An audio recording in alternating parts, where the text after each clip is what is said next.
အဲစင်းတိုင်မယ်ဆိုတော့မိသားစုဘယ်နှယောက်နေမှာလဲ မိသားစု၄ယောက်ပါဆရာမ ကျမကိုဆရာမလို့မခေါ်နဲ့ အော်ဟုတ်ကဲ့မိသားစု၄ယောက်ပါခင်ဗျ မိသားစု၄ယောက်ကဘယ်လိုတွေလဲ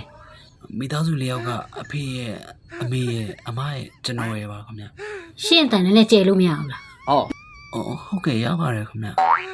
အတန်ကျဲပေးပါလို့ဆိုမှ အော်ဟုတ်ကဲ့ရပါတယ်ခင်ဗျ အဖေနာမည်အရင်ပြော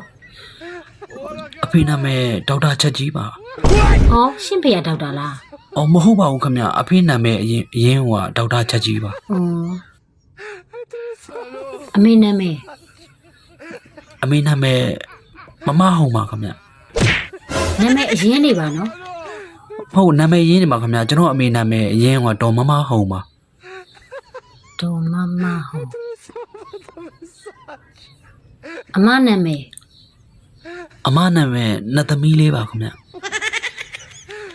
ဒီနာမည်ကြီးကြားဘူးတလို့ပဲနော် အော်နာမည်သူမရှားလူသူမရှားပါပဲအမ နှစ်သမီးလေးရှင့်နာမည် ကျွန်တော်နာမည်မောင်စောပါ